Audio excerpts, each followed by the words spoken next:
Good morning, Todd. Thank you so much for joining us on Morning Coffee with. Todd is the senior editor of the Orange County Register and also lead editor for the parent company, the Southern California News Group. How many years have you been with the Register? Be 26 on July 13th. Let's give him a round of applause, ladies and gentlemen. Mostly covering sports the first half. Yeah, sports until about 2016. Well, we're glad you could make it. You've also had some pretty incredible personal things happen, especially this past weekend. For many of you, you may not know, Todd has 3 children. One of them, his youngest, is adopted, which I just found that out. And she just finished nursing school this weekend. Yeah, she had. So my wife and I had told her long ago, you'd make an incredible nurse. And of course, mom and dad didn't know what we were talking about. So she got her degree in Russian and sociology from UC Davis. And several years later, after bouncing around a few jobs, she said, I should be a nurse. Wow, I wonder who might have told you that at some point. So yeah, she just finished she got an associate's as an LVN, so she's working already and plans to go back and get her RN at some point. Well, you've done a great job with your kids, and I'm sure you're really glad that you are hopefully not having to deal with school tuition anymore. That's on them at this point. We pay for 1 degree. Let's dive in, because I know that there have been a lot of newsroom changes since we last talked. We'll get into platforms and we'll get into some of that, but I know we talked quite a bit, and so I know some of the tips and tricks of how to get a story placed, but can you help everybody here and those watching, who are your main editors? How's your newsroom reorganized? I know that since the pandemic, you've had a major location change. Can you just give an overall update? Yeah, so location-wise, you might still see that building on the 5 freeway, our Grand Avenue building has our signage up there. We haven't been there in a long time. We had 2 Anaheim locations, and now we're in Irvine. And, it's good. We still have that advertising, I guess, with that presence on the 5. But now we're in a small office because our workforce has changed. All of our reporters are in the field. And I've always been a believer of that anyway. When I would look around the Grand Avenue building and see reporters everywhere, so, okay, this is nice, but is news happening in our building, or is it happening out there? Are the people you should be talking to here or there? So it kind of has forced the issue a little bit and has people out in the field, in the communities that they cover, and I like that.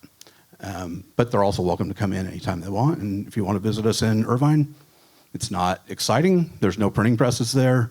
Those are out in Riverside, but come on by. I was just going to ask you, do you miss not being next to the printing press? It was fun for tours. At some point, I've seen that many times, done that. It's still kind of cool. I've never done the stop the press thing. I was just going to say, did you ever go, stop the press? I had a recent one, probably in the last year, where there was a mistake. And I had to tell them, you have to stop this. And at least get the fix in, because it was a problem with what we had. So I would have loved to have had that direct line to somebody or hit a button somehow and called it out. The movie The Paper, they go, you got to say it. You have to say it, the words. Haven't had that moment. But then, for the changes that we're going through, we have had a lot of staffing changes, but we still have a lot of people who have got good experience with the Register and then the Southern California News Group. So I think most of you probably by now know the Register is the biggest paper in the 11-paper Southern California News Group. So we range from the Los Angeles Daily News up in the San Fernando Valley to the Redlands Daily Facts, and then obviously the Register has Orange County. But 11 papers in there, and then we're part of a bigger company as well. Media News Group, which also has Tribune, which also has the San Diego Union Tribune, which is its own company, and the New York Daily News. So essentially, we're part of a company that's part of 4 companies owned by a hedge fund. Yeah, it's complicated, but we have this this group in Southern California that works together really well. Our editors range from overseeing regions. Like I have all of Orange County. We have an editor who oversees Los Angeles County, and then somebody who has Inland Empire. But I also have topics that roll up to me: sports, features, business, investigations, demographics and equity. All those things roll up to me. So names that people might know, especially at the Register, our local editors are Heather McRae and Caitlin Schallhorn. They're great. Heather has been with us a long time, especially doing our community papers. Knows Orange County backward and forward. Such a valuable resource. Caitlin I think she's just been with us about 2 years. Covers politics mostly. Has a lot of experience in that regard, and this is her Christmas all year, being able to cover elections. It takes a certain type, and she's that.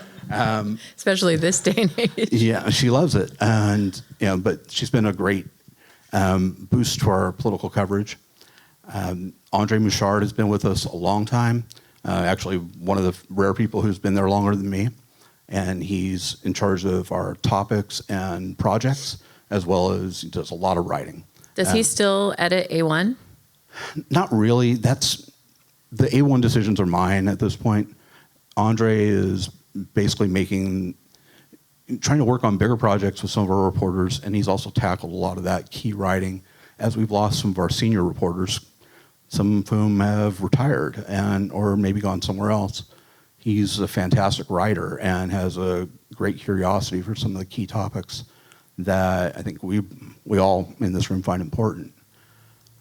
Jeff Miller is in charge of our features team, and he's got a couple of assistants who are great, Eric Peterson and Emily St. Martin. Then Samantha Gowan oversees our business team, which focuses a lot on housing and jobs, but if you're in Orange County or Southern California, housing is a huge issue. Then Allison Vergara oversees our demographics and equity team. Let's see, Frank Sarasi, who's a Pulitzer Prize winner with our group. He won one with the Daily Breeze, and he oversees our watchdog team. And let's see, then Michelle Carden is our fantastic director of photography and a real key person in a lot of the great ideas that we pursue come from her because she and her staff kind of know what's going on in the county. Yeah, we've had Mindy from your photojournalism team on. She gave us such great insight into how your photojournalism team works. I love when I see Mindy because I know on a location, because I know not only is the story going to get incredible imagery, but she's also a phenomenal writer and ends up writing the full article. That's kind of a shift. Can you talk about that? Well, it is in some ways, but it's not out of necessity that she does it. It's because she's just a really good journalist. Yeah, she is. And there's some photographers who are really good writers. My favorite story of the year so far is, and don't want to knock anybody else, but she had one that she came to me with late last year, and we worked it and finally came to fruition early in January. She had spent 6 months following this group at a place called the Sunshine Youth Academy, and I hope I got that right. Yeah, I know who you're talking about. But it was a quasi-military school at the Los Alamitos Joint Forces Base where kids have to volunteer to kind of give up everything. If they're struggling with school, struggling with life, they make the choice to go spend, it's 5.5 months, no technology, no friends, no family, being taught by teachers from Orange County, but also being supervised by members of the military. And they've got an incredible success rate there. So Mindy got access to follow them around for a lot of that time. Her images are terrific, but her writing was fantastic as well. And I had the pleasure of editing that one, so that was a lot of fun. That's awesome. I just, I feel like we found such a wonderful weigh in with your photo team. When we aren't able to get through our stories through different editors because of space or time, your photo team is very engaged and they listen. And if it makes sense for them, they go. And so that's something we found over the years. Yeah, sometimes we can tell the story with a couple of great photos and a copy block. When we can't necessarily get a reporter to an event, that can take care of it pretty well and still give readers a sense of what was happening. And I like that. Yeah. Well, kind of building upon that, and by the way, Todd told me before this that he'd be willing to work on a little tip sheet that we could put together and offer to OCPRSA members. So our Reveille team's going to work on that, and it will be an unofficial guide to who's making decisions and what. And of course, it will be time. It may not have a long shelf life because of the nature of news, but he agreed to work on that with us because it's hard sometimes to keep up on who's covering what, beats change. Yeah, I'm happy to do it. Ultimately, if you have a question, I play traffic cop a lot, and Brenda will come to me sometimes, who's the right person for this? And it might not seem like an obvious fit for somebody, but I might know, okay, they're working on this already, or somebody has an interest in this kind of a story, so I'm able to point it in the right direction. Sometimes I say, we just can't, this isn't something that we're going to be able to do. Yep. And that's one of the toughest things always, is saying no. But you're going to get a response from me, hopefully. Yeah, you always are responsive. So kind of talking and building upon the newsroom, I think there's a pretty widely known quote, and I probably am going to get it wrong, but it's that journalists are the first draft of history, which means that you're having to report in real time. You do your best to fact check, but obviously, there's perspective as the timeline might go. And so it's so crucial that quote points to how crucial it is to get it right, as close to right as possible. And that comes with seasoning and time, instinct, wisdom, and also just built up knowledge about a topic and the nuances. You have an incredible seasoned group of editors and journalists, but you also have a necessity to bring in, especially for budget reasons, younger reporters as well, who offer fresh ideas, energy, new perspectives. How are you, knowing the diversity of your workforce that you manage, how are you transferring that knowledge from people like Tony, who is on your investigative team, who's been with you over 30 years, or close to 30 years, right? I think he's right there. Yeah, so when he retires, how are you transferring that knowledge? He's not allowed to retire. I think that comes more from his wife than from me, but it's tough because when somebody walks out the door, like a Teresa Walker, who worked with so many Teresa. of you. Yeah, Teresa is amazing, and there's a huge loss for our newsroom when that happens, but we have other people who will step in and fill the void. One of my favorite things going on right now is blending some of our more experienced reporters with some of our new ones and getting them to work together.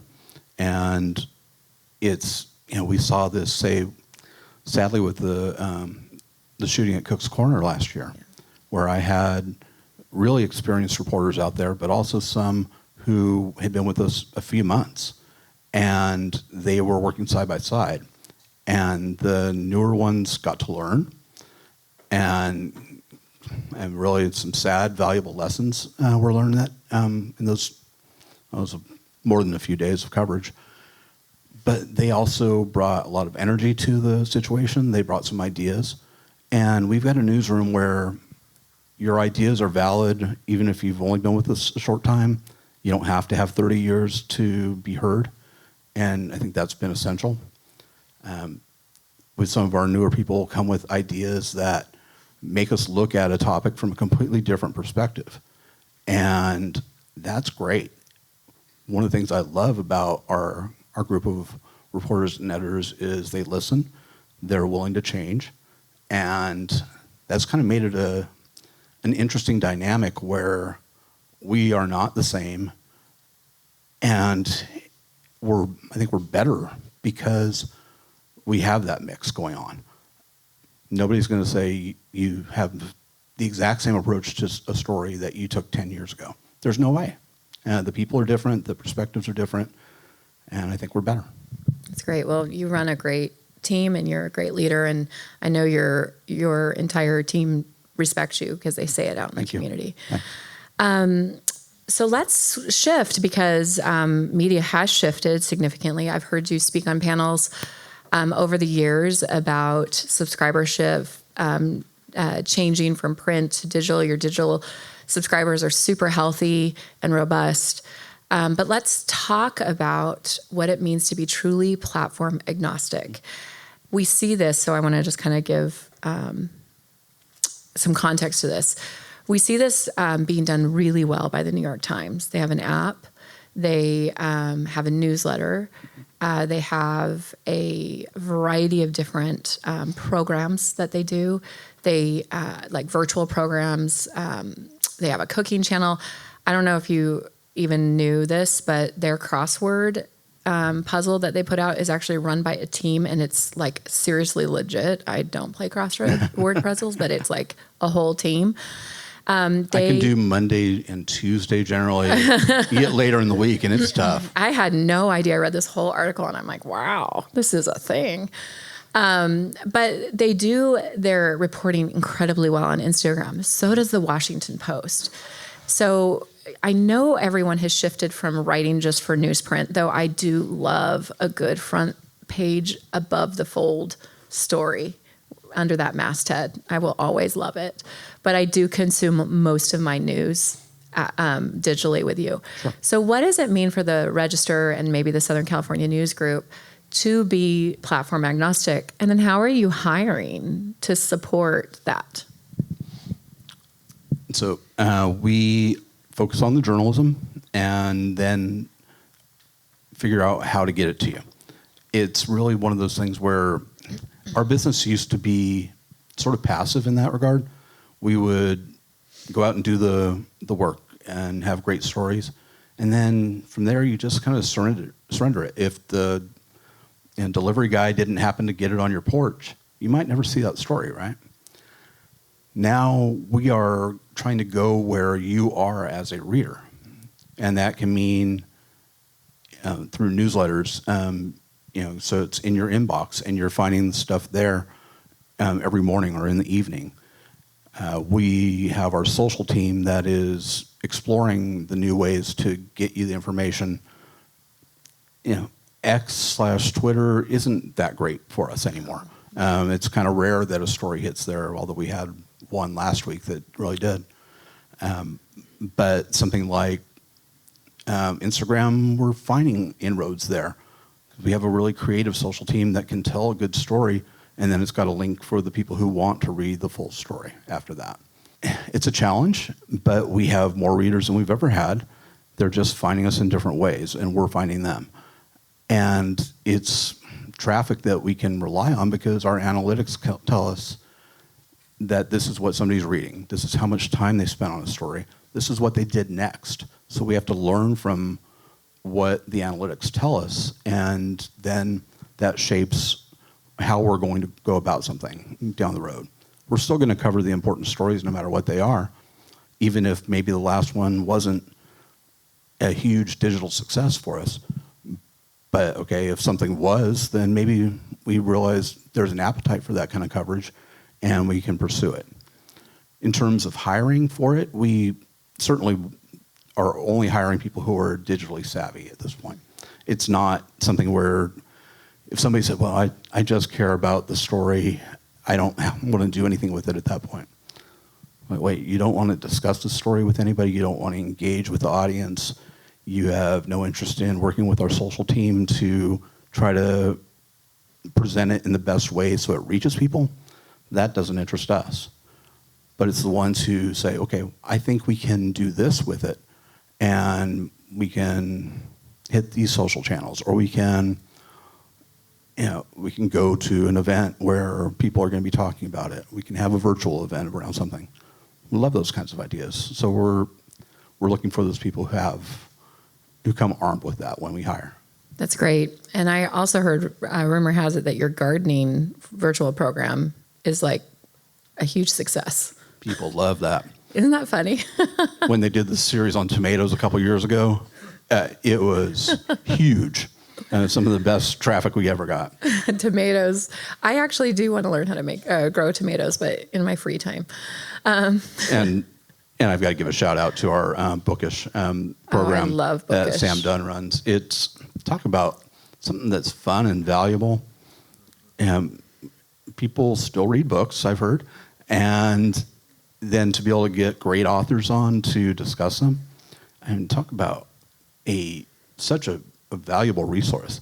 Sam and Sandra Singh Lowe do an incredible job with that. Yeah, I just had lunch with Sam this week, and she gave me some great books to read. So I always ask her, okay, tell me what I should be reading. But you guys have a lot of products. She does. Tell us about Premiere, because I don't think a lot of people know it, but she gave me a bunch of copies and I read them all front to back the last few days. Yeah. They're fantastic. Yeah. It helps to have somebody who is a really good magazine editor running our SC&G premium effort. And it's one that you get with the paper. You might find that, I got charged for something that's this premium charge. Well, you're getting that magazine with your subscription, and the topics change. But it is something that she pursues interesting topics like travel, food. I probably shouldn't reveal the upcoming topics, but there's some good ones. There are some good ones coming up. Find me later. I'll tell you. Yeah, I might be writing for the next one. Yay! Yeah. Oh, I want to know what topic. Not publicly. You'll have to read it. But it's fun because these are the types of stories that we don't necessarily have in the newspaper. There is an audience for them. They do well for us online, but they're presented in a cool magazine format and allows writers with some voice to have some fun with something or to get serious about something. Sam is a terrific writer and has done some really impressive, heart-wrenching pieces for some of the magazines, as well as pulling in writers who have great stories to tell. So I always love those. That's great. Sam also sometimes will write features for you at the Register as well, right? People always ask me, what's going on with Sam Dunn? So now you know. She edits Premiere, and she sometimes writes for the paper. Well, when you've got a writer of her caliber, you don't ignore her. So I try to be respectful of her commitments, but when I have an opportunity for her to do something, and she did one last year for our most influential series on the CEO of Working Wardrobes that I thought was just terrific. And they really seemed to understand each other. And Bonnie and Sam connected, and our readers got a really delightful story. So I was glad to see that. And she did a great one. Mindy took that photo too. And I've heard the story of this. I'm not going to tell the story. No? Really? It was just really funny to try to get Mindy and Bonnie to laugh. Bonnie has a megawatt smile, we say, and Mindy wanted her to smile really big, but genuinely, and laugh. So Chelsea did something really inappropriate to make them laugh, and then had them all in stitches. Talk to Chelsea when the camera's not running. Yeah. Anyway, I loved that though, because I was so shocked to open up my paper and see Bonnie on the front cover. And when you see the connection because Sam connects with her topics in such really rich ways. So I agree with you. She just did an amazing job. And Bonnie's somebody incredibly easy to connect with because she's so phenomenal. Well, I think this county has some incredible leaders, and their stories aren't always ones that we're able to tell, but when we can find somebody who is doing some really good work and I think making a real impact, especially early in her time at an established organization, it was an easy one for us to do. and then I'll turn to a really good writer sometimes and just get out of the way. Yeah. Well, speaking of really good writers, I just want to say thank you publicly to you for believing in a topic I brought to you and assigning Andre Mouchard to it. And that is after COVID, we had done a lot of human trafficking work, awareness work prior to COVID with our Strikeout Slavery Initiative. We've been working with Waymakers, and Renetta, the CEO, is here for almost 10 years. And prior to COVID, that was a topic that the Register had learned how to cover in the right way before even LA media were covering it in the correct manner, and always appreciated the Register's leadership.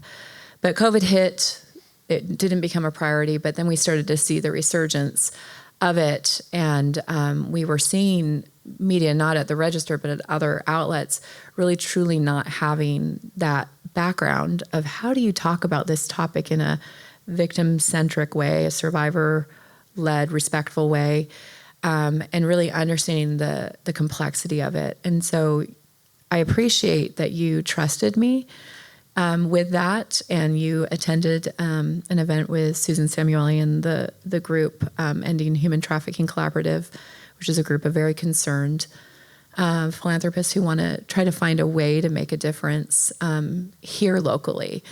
And you listened, you brought Andre with you, and you made a commitment that the Register was going to take the lead on this conversation. And you have given Andre that that freedom, and he has done an incredible amount of coverage on it that we haven't even asked for.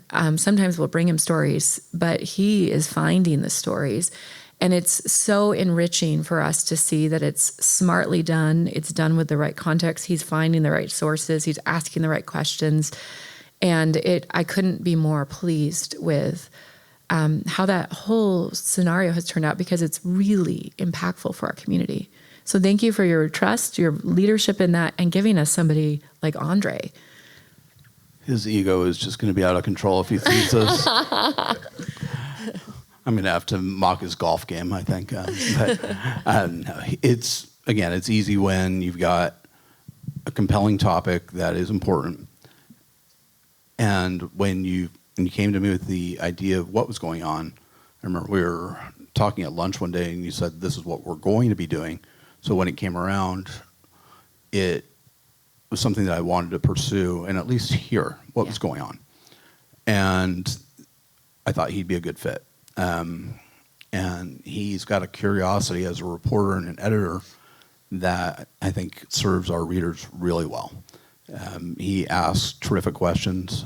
As I was mentioning to somebody earlier, he always, late in an interview, will ask the question of, what am I not asking you that I should? And I think that is a great question as a reporter. It allows the subject of the interview to then make sure that something that we weren't necessarily focusing on or doing a good job about asking gives them a chance to bring it up, and maybe it even changes the story. It's not just for somebody to say, okay, I'm going to put my spin on it, but sometimes we're just not informed enough. We don't know the subject as well as the subject experts to be able to then ask all the right questions. So he opens that up, and that comes with curiosity, and he's really good at it. And he's compassionate, but he's also going to ask a tough question. You know, if somebody says, we should just spend endless amounts of money on something, he's going to ask where that money is coming from, especially if it's public money, things like that. And those are all signs of a great reporter. Yeah, you have to stay on your toes. And I actually like when I have to stay on my toes, because it makes me smarter as a PR person. But I also feel like, and yes, Andre, you are going to have a big head after this, but I'm going to say this.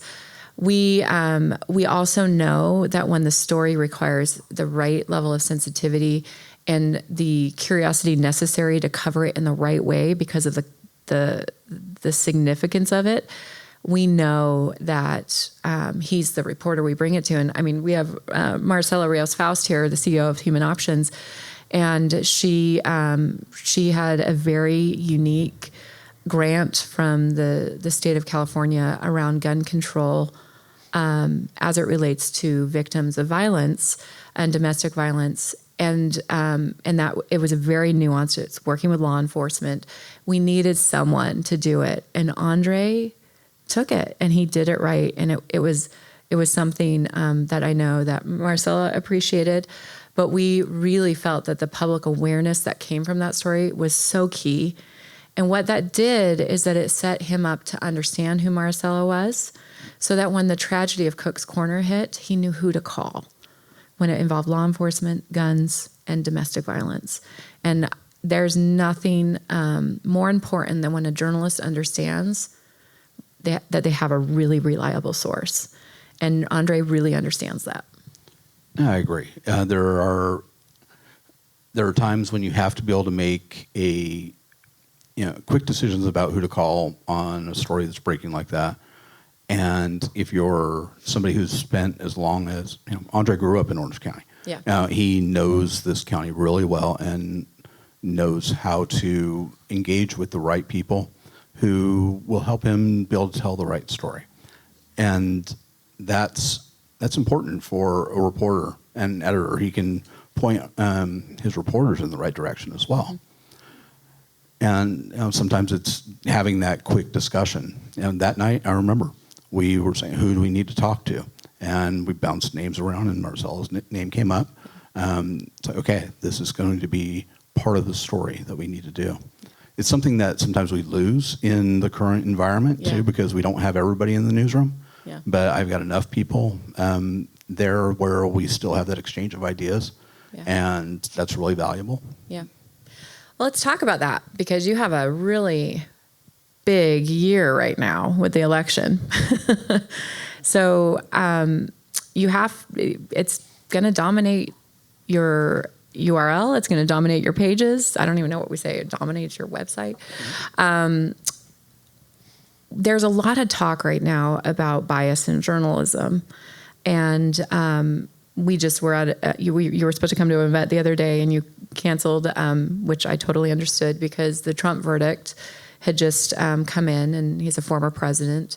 Regardless of your political leaning, it's news. It was filling all of our feeds. All of our broadcast media that were coming to this event canceled and shifted back. So when I got your text, I knew.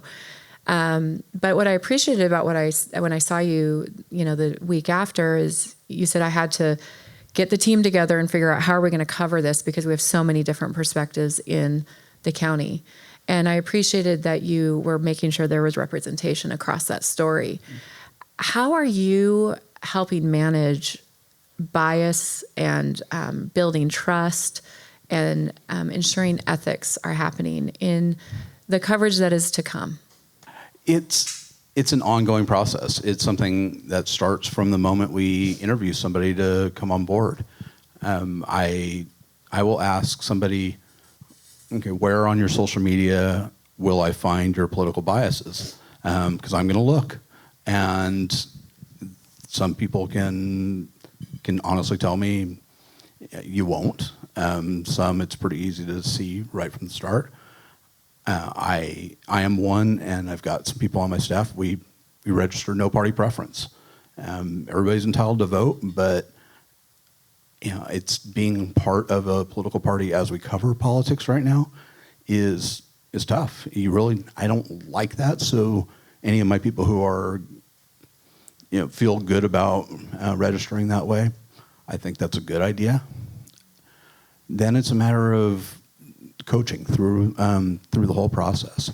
We are constantly talking about the various controversies that seem to divide everybody right now, and people are entitled to their feelings, but it can't come through in our writing.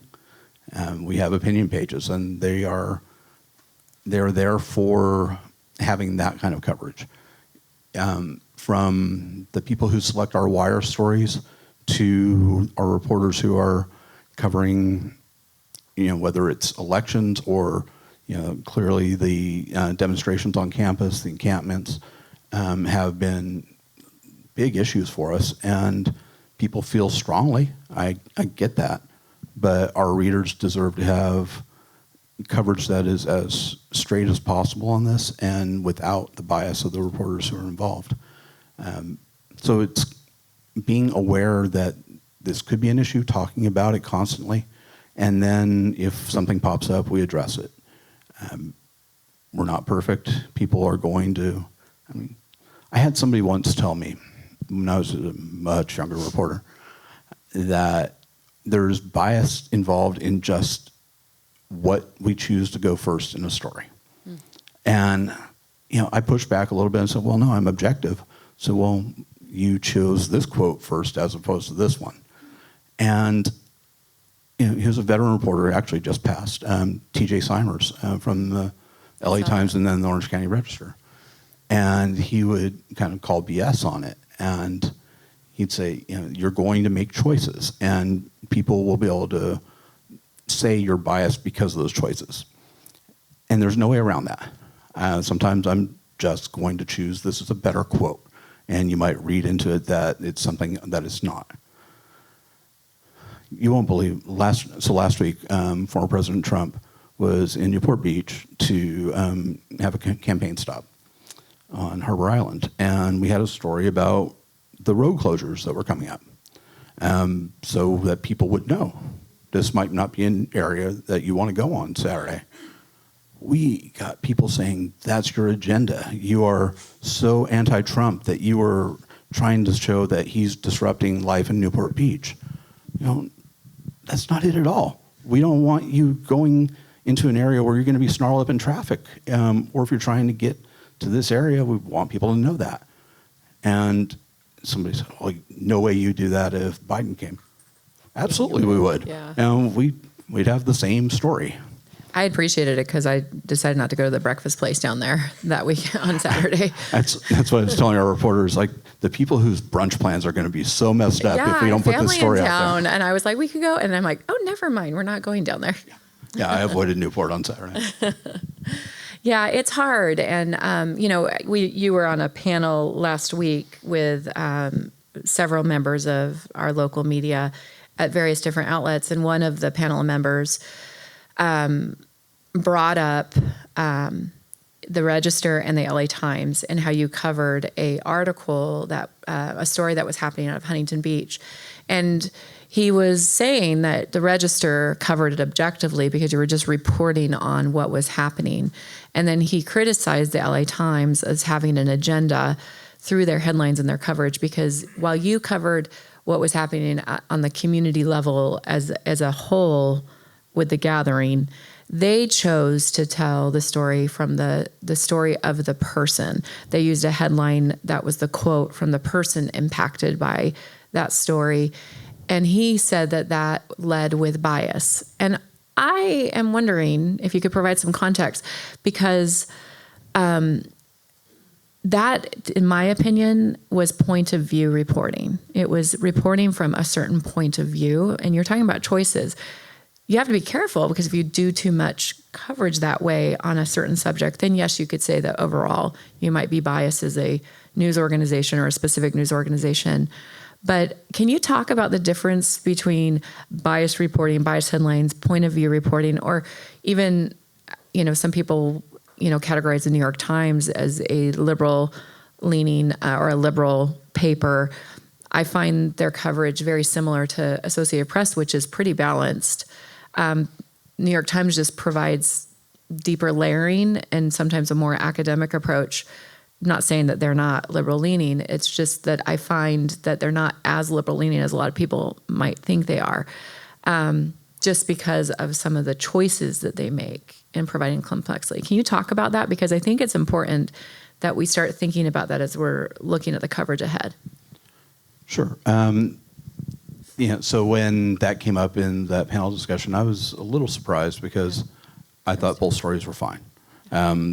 There were just choices made, and the choices I didn't think showed bias or a leaning toward anything. They were just trying to tell the human side of the story. I'm not that person's editor. I didn't go into the thought process of what the Times reporter was doing. I liked our story. I thought our reporter did a great job on it. So it's always going to be a situation where if you find something that maybe rubs you wrong as a reader, you can see bias. And I think that's really been heightened by the ability to curate your news in a way that you're only going to see what fits your worldview. So, yeah, if somebody says, if they've got it in their mind that a publication leans a certain way that is not aligned with their thinking, then they're not going to like anything that publication has. And that's unfortunate. Yeah. I think there's a lot of value in reading, from everyone. But you also have to have your detector going on and understand, as a savvy news consumer, what the source is. I will always have this with my kids or with somebody who says, well, this is what they're saying. Who's they? I will always try to pin them down on, okay, what's the source of this information? Well, I saw it on social media. Well, but was it from a credible news source? Was it from somebody who did the reporting? And I think most are going to do the reporting. Yeah, they're doing a really good job. Not everybody does, though. Right. So it's difficult. And I think this has been heightened over the past several years. It's going to be worse this year. Yeah. There's no way around that. So our job is to not worry as much about what others are doing, but to make sure that we're doing it right. Mm-hmm. And we're going to get pushback. Like I said, people thought that we were biased because we wrote about street closures. Yeah. But when we can have the discussion, I can meet with people like you. I can be, at that the forum. I had remembered that in 1 week, a couple years ago, I was meeting with a Democratic group and a Republican group in South Orange County. And it was incredible because I think neither one of them had any idea how I vote, but they knew that I was going to listen to them. And that seemed to make all the difference in the world. They each thought that we didn't do a good job covering the issues that they wanted. So I always kind of go to that. If we're making everybody angry, then we're probably doing a pretty good job. No, I appreciate that. I think it's just important to humanize our media because there's just been so much distrust built up. And when you sit in front of somebody like you who have years of experience, that you operate in an ethical newsroom, it's very hard to say that you don't run a trusted paper. And so I always love the opportunity to have you share that and your ethics and the expectations you have of your reporter. You source everything. You double, triple check it. You look for bias. You do best practices. Yeah, you have no idea the stories that don't run until they're ready. It's, you talked earlier about the importance of getting it right. And it's cliche at this point, but it is so much more important to be right than to be first. I don't care about getting beat if it means we were going to risk something and possibly get it wrong. And that's far worse than that moment that the competitor got us. I still like to kick their butt and be right. I'll take that any day. But the being right part is far more important. Yeah. Well, I want to open it up to the audience for questions. So Tiffany from OCR PRSA, I think she has the first question. She's over here. It's not news that phones have changed our lives. Smartphones exploded in the market after Apple released the first iPhone in 2007. Now this week with Apple Intelligence, AI, the other AI, can you take us through your process to fight through the noise to protect your stories, written so carefully by your reporters, from crawls of data to basically steal that Told information? You we might get into AI. Yeah. No, it's important. Thank you. Our company is part of a lawsuit right now against ChatGPT, and they're basically, our lawsuit would say, taking our copyrighted information and feeding its artificial intelligence without compensating us at all. That's a huge problem. We have issues with mega companies like Google taking our information without any compensation, and there's legislation going through in Sacramento right now to try to combat that. That's the California Journalism Preservation Act. We're getting hit on all fronts. AI is the kind of the shiny one right now, and it's scary, but it's also exciting. People are going to use it in ways that they can learn. It's a matter of making sure that we who are producing the source material are being taken care of. Why should Apple or why should Google profit off of our labor without any compensation? Then it's a matter of making sure that our readers understand what our AI policies are, that our work is original. We're not using AI to write stories. That doesn't mean we don't use any artificial intelligence. Of course, in our business, we do. Everybody does. Sometimes it's to provide suggestions as to what stories are resonating with readers. And then we can learn from that. But the work is going to be original. That's a great question.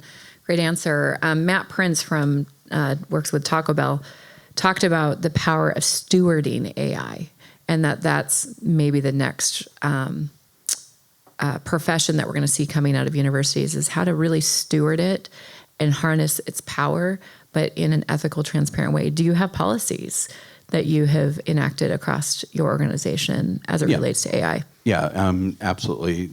Reporters are not allowed to use AI to write their stories. It's pretty easy to sniff out because it doesn't read like a human wrote it. Yes, I can always tell. Yeah, I get this also. My wife's a middle school teacher, so I've been seeing the way that her students try to get away with it and go, okay, that's so easy to detect. There's no way that somebody would try to get that through and have us publish something. But there's going to be more and more temptation. That's where having strong journalistic ethics is going to play a key. And then we have established policies that our staff is expected to follow. Yeah, that's great. Other questions? Hi, my name's Christian, and I was thinking back about the days when there was a press downstairs, and the Register has always had, just thinking about ethics and positioning in politics, has always had been considered a libertarian paper. Would you consider that to be true today still, and speak on that a little? So that's definitely an opinion section and editorial board stance, and they definitely consider that they're going from the libertarian standpoint. It has no effect with what we do in the newsroom. I used to always be able to tell readers we're not even on the same floor of the building. Now we're not even in the same building. I have no discussions with our opinion editor about what he should be doing. Sometimes, somebody will say, I've got an op-ed, can you get it to Sal Rodriguez? I said, sure, I can make sure he sees it, but trying to shape his coverage, not at all, and he hasn't tried to shape mine. So that's when news organizations work well. It's when they start to infringe on each other. That's a problem, and we don't have that at all. Yeah, I think that's really important for people to know, because I know a lot of times you have no idea what they're putting in there until it appears. Oh, yeah. No, I might see something in our, we use WordPress as a content management system, so I'll see something occasionally that's getting ready for publication, but most of the time I'm not seeing it until it's in the paper. Yeah. So as we wrap up our time here, I want to ask you a question about the year ahead beyond the election and some of the things that you feel are big priority topics for you to cover here in our county. Can you take us through some of those big topics? Absolutely. As some of you know, homelessness is one of the big issues for me. It has been for a long time, and I'm happy to work with the folks at United Way and United End Homelessness on that issue, but I think our coverage of it needs to stay strong. And we saw there was a 28% increase in homelessness in Orange County from one point in time count until the latest, when Steve Sherman and I were driving around with a group that day. I think when people think that the problem is resolved or they've heard about it for too long, they don't want to hear about it anymore. It's my job in some ways to stay to keep that in front of people's faces, to not let the business leaders, the county leaders, the nonprofit leaders rest easy. And same with the members of our community. And I get some people who say, enough, I don't want to read about this. I'll ask, is the problem resolved? Have we ended homelessness in Orange County? No, of course not. Housing on the affordability side is vital. My kids can't buy a house in Orange County, not even close. But it's also, we have people who need to come here to work, right? And it's interesting that we have this thought that we really want to drive the businesses of Orange County, but nobody wants that affordable housing in their neighborhood. And I remember I was at an event once where Paul Musco called out the business leaders in the room over that very thought, and really made it uncomfortable for some people who had no interest in playing a part in the solution there. That was an interesting thing to see. Beyond that, I've got a columnist in Terry Sforza who has been at the forefront of trying to address and force the state to fix the rehab industry. Yeah. Her coverage has been thorough and excellent. Again, it's something that people are like, enough, we know, okay, but this is a problem. She had a column that ran today about the state of Delaware has issued a scam alert about the Southern California rehab industry because it's such a problem that people, the rehabs out here are advertising across the country to get people to come out and then not treating people. And California does nothing about it. So she's been on that, and she will stay on that. We've got a handful of things that are really important that are coming up. Some I can't reveal because we've got some major projects working. But we also have a cool series that I'm asking people to take a look at. It'll start last Sunday in June, by our old reporter Larry Wellborn, who wrote a piece about a murder that happened 50 years ago. And it's a serialization of a piece that he's written about it. A woman was murdered, but it was made to look like a suicide. And it's about his pursuit, as well as some members of the local justice system, to resolve this. And it took nearly 50 years to figure out what happened. And so we'll have that story. A lot of cool stuff coming up. Yeah. You're still covering aging. We are in an aging crisis. Absolutely, yeah. That's another Andre specialty. We call it you can call it the silver tsunami in some ways, but it's the aging boom is what we're looking at, really, where I don't think our society is ready for what's coming. Orange County and then Southern California as a whole, getting a lot older. People are living a lot longer, which is great, but what are we going to do when people don't have pensions, don't have good health care, can't afford to live in a place that where they can be cared for? It's scary. Yeah, and that topic hits a variety of issues. I'm reminded of our last conversation a few years ago, and the cannabis industry was a hot topic. Are you covering much of that? Not as much anymore. It's part of everyday society. Yeah. We had a piece last week, I believe, on the first dispensary in South Orange County. Yeah, I saw that. Down Laguna Woods, yeah. Yeah. That's kind of cool, but I think it's not such a big deal now when the federal government continues to change its scheduling on cannabis. It could change things a little bit, It'll make the banking industry more receptive to taking money from legitimate operations. But no, it's not as big of a topic for us. And what about climate change and immigration? But environmental issues are huge. Again, that's another Andre Michard topic. And then Leilon Connolly covers a lot of environmental issues. Everything from sand erosion on our beaches to, we had a piece recently, and this is an Erica Ritchie piece, about the sea life that's dying because there's less opportunity for them to eat based on the changes that are happening out in the ocean. We can ignore things for a while, but it's actually happening. Yeah. Andre had an interesting piece recently about a UCI glacier specialist. I don't remember exactly what his title was, down in Antarctica, studying how the glaciers are melting at a faster rate than ever expected. And some of our people in the low-lying coastal areas probably should be concerned about that. Yeah.